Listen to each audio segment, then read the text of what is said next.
श्री गरुड पुराण अध्याय 12 मृत्युंजयार्चन। कश्यपाने सुतांना विचारले, हे मुनिश्रेष्ठा, आपण श्रेष्ठ ज्ञानी आहात, तरी कृपया आपण मृत्युंजयाचे अर्चन कसे करावे ते सांगावे। सुत कश्यपांना म्हणाले, हे मुनी, गरुडाने मला याविषयी जे सांगितलेले होते ते मी तुम्हाला कथन करणार आहे। हे अर्चन मानवाचा उद्धार करणारे आणि त्याचे पुण्य वाढविणारे आहे। तरी मानवाने परमकल्याण प्राप्त करून घेण्यासाठी या मंत्राचा जप करावा। प्रारंभी ओंकाराचा उच्चार करावा, त्यानंतर जुम व त्यापुढे सहा असे विसर्गासह म्हणावे। याप्रमाणे ओम जुम सहा असा मंत्र परमश्रद्धेने म्हणावा। अमृतेशाचा हा 3 अक्षरी महामंत्र मृत्यू व दारिद्र्य घालविणारा आहे। या जपामुळे सर्व तऱ्हेचे पाप नाहीसे होते। शतपटीत हा जप केला तर वेद, यज्ञ आणि तीर्थाचे फल प्राप्त होत असते। 108 वेळा हा जप जर म्हटला तर मृत्यूवर विजय मिळवता येतो। मृत्यूवर विजय मिळवणे तशी अवघड गोष्ट आहे, पण या मंत्राने निश्चितच मृत्यूवर विजय मिळवता येतो। तसेच आपणास अनेक प्रकारचे शत्रू असतात, त्या शत्रूंचाही पराभव या मंत्राने होत असतो। पांढरे कमळ विराजित अमृत कुंभधारी भगवान अमृतेश्वराची संकलन देवीसह ध्यान करून 1 महिन्यात ओम जुम सहा या महामंत्राचा परमश्रद्धेने 8 सहस्र जप केला तर मानव वार्धक्यावर विजय मिळवू शकतो। अनेक प्रकारच्या व्याधी नाहीशा होतात, मानवाला परमशांती लाभते, अंतर्बाह्य जीवन आनंदी बनते। अध्याय 13 शिवार्चन व पंचतत्व दीक्षा वर्णन। शिवतत्व हे सर्वत्र व्याप्त आहे। हे परमशांत असे स्वरूप आहे। तो 12 मात्रात स्थित असतो। त्याची मनोभावे पूजा केली तर मुक्ती प्राप्त होते। यासाठी अंतःकरणपूर्वक त्याचे ध्यान करावे व प्रेमाने पूजा करावी। शिव हा भक्तीने प्रसन्न होत असतो। त्यानंतर निवृत्ती, भू, प्रतिष्ठा, विद्याग्नी व शांतीसाठी यज्ञ करावा। एकेकासाठी शताहुती द्याव्यात। ज्याप्रमाणे शास्त्रशुद्ध 5 होम करावेत, त्यानंतर पूर्णाहुती द्यावी। एकाग्रतेने बसून शिवाचे चिंतन करावे, त्यानंतर प्रसन्न मनाने प्रसाद ग्रहण करावा। शेवटी प्रायश्चित म्हणून 1-2 आहुती अस्त्रबीजाने द्याव्यात। या प्रकारे दीक्षा पूर्णपणे संपन्न होत असते। हा संस्कार गुप्त असतो, त्यामुळे शिवतत्वाची प्राप्ती होत असते। अध्याय 14 श्रीकृष्ण पूजा प्रकार। श्रीकृष्णाची पूजा ही महत्त्वाची आहे। श्रीकृष्णाची पूजा सुरू केली की धाता, विधाता, गंगा, यमुना यांच्याबरोबर शंख, पद्म, निधी, शांग्रग, श्रीसह शरभ यांचीसुद्धा पूजा करावी। या पूजनात विधीप्रमाणे निरनिराळ्या दिशांना भद्र, सुभद्र, चंड व प्रचंड यांची पूजा करावी। तसेच बल, प्रबल, जय, विजय, गण, दुर्गा व सरस्वती, नारद, सिद्धगुरु तसेच परमभगवान नलकुबर, विष्णू, विष्णुतप, विष्णुशक्ती तसेच शक्ती, कूर्म, पृथ्वी, धर्म, ज्ञान यांचीही तद्वत पूजा करावी। तसेच वैराग्य, प्रकाशात्मा, अहंकारातत्व, विद्यातत्व, परमतत्व, सूर्य, इंदू, वन्हीमंडळ, विमला, श्री आणि ह्री या सर्वही विष्णू परिवाराची पूजा करावी। यावेळी गोपीजन वल्लभाय स्वाहा असा मंत्र म्हणावा। पुढे आचक्र, सुचक्र, विचक्र आणि सुदर्शन चक्राची पूजा करावी। यांच्या 8 महाराण्या, त्यांची सर्व आयुधे यांच्यासह श्रीवत्स, कौस्तुभ, मुकुट, वनमाळा आणि इंद्रादी ध्वजमुख यांचीसुद्धा पूजा करावी। श्रीकृष्णाचे अत्यंत एकाग्रतेने ध्यान करावे। मनोभावे व शास्त्रशुद्ध पद्धतीने जप करावा। त्यावेळी अंतःकरणाचा भक्तिभाव प्रकट होणे आवश्यक आहे। अशा प्रकारे श्रीकृष्णाची आराधना केली तर आपली अनेक मनोरथे पूर्ण होऊ शकतात। पुरातन काळापासून ही गोपाळाची पूजा चालू आहे।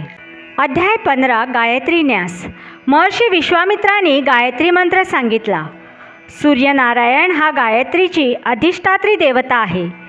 कात्यायनीची सगोत्रजा असलेली ही गायत्री विष्णूच्या हृदय मंदिरात वास करते। गायत्रीला त्रैलोक्य चरण आहे। ती पृथ्वीच्या कुशीत निवास करीत असते।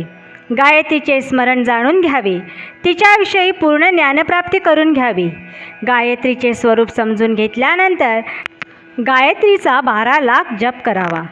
गायत्रीला 3 पदांची, 8 अक्षरांची व 4 पदांची अशी 6 अक्षरांनी युक्त असे समजावे. जप करताना त्रिपदा गायत्रीचा जप करावा. पूजन करताना चतुष्पदा गायत्रीचा योग्य प्रकारे उपयोग करून घ्यावा. गायत्रीचा न्यास करताना तिची ठराविक स्थाने सांगितली आहेत. पायाच्या अंगठ्यामध्ये, दोन्ही जांघामध्ये, जानूमध्ये, उरुच्यामध्ये, गुडघ्यात, वृषणामध्ये, नाडीमध्ये, नाभीच्या आत, शरीराच्या उदरात, स्तनामध्ये, हृदयाच्या आत, कंठामध्ये, ओठ, मूग, ताळूमध्ये, दोन्ही स्कंधामध्ये, डोळ्यामध्ये, भोयामध्ये आणि ललाट या ठराविक स्थानातच न्यास करावयाचा असतो. पूर्व, दक्षिण, उत्तर, पश्चिम दिशांनाही न्यास करावा. अशा प्रकारे गायत्रीचा जप करावा. गायत्री हा सर्वश्रेष्ठ मंत्र आहे. सर्व पातकांचा नाश या मंत्राने होत असतो. यासाठी पूजनात, हवनात, ध्यानात त्याचा नित्य जप करावा. अध्याय 16 गायत्री महिमा. श्रीहरींना गायत्रीची माहिती सांगितली. त्यानंतर ते म्हणाले, हे रुद्रा, मी तुला आता संध्याविधी सांगतो. संध्या करू लागल्याने सर्व प्रकारच्या वाईट गोष्टी मनातून नाहीशा होतात. संध्या करण्यापूर्वी 3 वेळा प्राणायाम करावा. त्यानंतर मंगल स्नान करावे. त्यानंतर गायत्रीचा जप करावा. प्राणायामामुळे शरीर, वाणी आणि मनाचे दोष नाहीसे होतात. मनुष्य काया, वाचा, मनाने शुद्ध पवित्र होऊन जातो. गायत्रीचा रक्तवर्ण असतो, सावित्रीचा शुभ्रवर्ण असतो, तर सरस्वतीचा कृष्णवर्ण असतो. ब्रह्मा, विष्णू आणि महेश यांच्या स्वरूपाची जी त्रिपदा गायत्री आहे तिचा विनियोग पूर्ण ज्ञानप्राप्तीसाठी करावा. सकाळची संध्या जप करून करावी, तर संध्याकाळची संध्या बसून करावी. त्रिकाळ संध्येचे वेळी समस्त पाप नाहीसे करणाऱ्या गायत्री देवीला आवाहन करावे व अंतःकरणापासून तिची पूजा करावी. पूजेसाठी गायत्रीची सुवर्णाची अथवा चंदनाची प्रतिमा तयार करून घ्यावी. हे पूजन ओम भूर्भुवः स्वहा या मंत्राने तसेच तिच्या 12 नावाने करावे. त्याचबरोबर सावित्री आणि सरस्वतीला मनोभावे नमस्कार करावा. यानंतर ओम भूर्भुवः स्वहा या मंत्राने अग्नीत तुपासह समिधा अर्पण करून मंत्रोक्त हवन करावे. मनोकामना पूर्ण होण्यासाठी 108 किंवा 800 आहुत्या द्याव्यात. सर्व पातकांचा नाश करणारी आणि संसारी जीवनात मुक्ती देणारी गायत्री ही सर्वोच्च देवी आहे.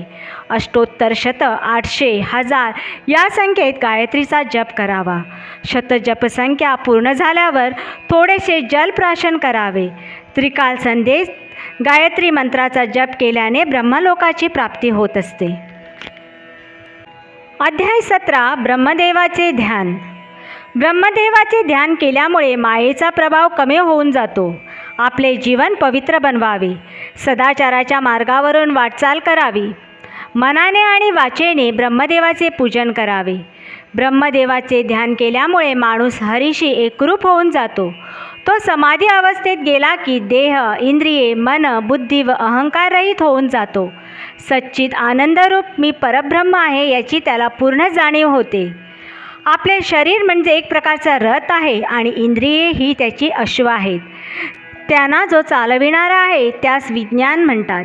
ही इंद्रिये सतत बाहेरच्या विषयाकडे धावत असतात. त्यांना ताब्यात घेणे तसे अवघड आहे.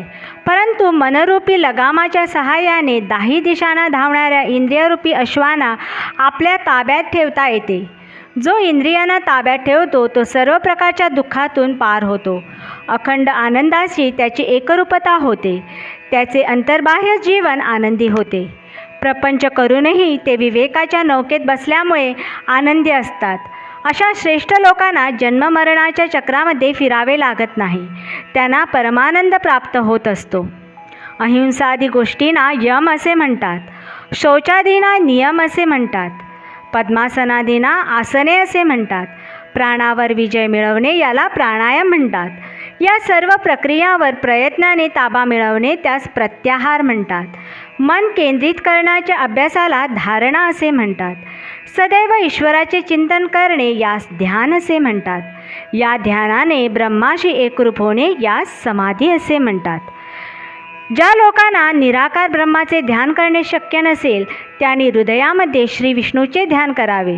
शंख, चक्र गदा पद्म धारण केलेल्या श्रीवत्स चिन्ह कौस्तुभ आणि गळ्यात वनमाळा असणाऱ्या श्री विष्णूच्या नयनरम्य मूर्तीचे ध्यान करून त्या योगे साकार अशा ब्रह्माचे चिंतन करावे. मनातील सर्व प्रकारच्या कामना काढून टाकाव्यात. शास्त्र सांगेल त्याप्रमाणे वागावे. मनात सदैव चांगला विचार ठेवावा. मनाला हजारो डोळे असतात. त्या सर्व डोळ्यांनी ईश्वराच्या चरणकमलाकडे पाहावे. आपले प्रत्येक कर्तव्य कर्म ही ईश्वराची सेवा आहे या पूर्ण भावनेने करावी. रागाने द्वेषाने कोणतेही काम करू नये. जीवन ही अनमोल अशी भेट देवाने दिली आहे. त्याचा योग्य उपयोग करून घ्यावा. फलाशा व कर्तृत्व अहंकार सोडून द्यावा. कर्माचे रूपांतर जर भक्तीमध्ये झाले, प्रेमामध्ये झाले तर निश्चिंतपूर्वक मोक्षाची प्राप्ती होते. यासाठी आपले मन पवित्र आणि शुद्ध ठेवून त्याप्रमाणे आचरण करावे. श्रीहरी म्हणाले, मी आत्मरूप आहे. मी परमब्रह्मरूप आहे. सर्व विश्वाला प्रकाश देणारी परमज्योतही मीच आहे. 24 मूर्तींचा मी शाळीग्राम शिळेत राहतो. म्हणून सर्वेश्वर अशा माझे सदैव ध्यान करावे, स्तवन करावे, जप करावा. जो सदैव माझ्याशी एकरूप असतो त्याला निश्चितच परमगती प्राप्त होत असते. हे गरुड पुराण ऐकणाऱ्या सर्व श्रोत्यांची आध्यात्मिक व सर्वांगीण प्रगती व्हावी ही श्री ईश्वरचरणी प्रार्थना. Please like, share, comment and subscribe. Thank you.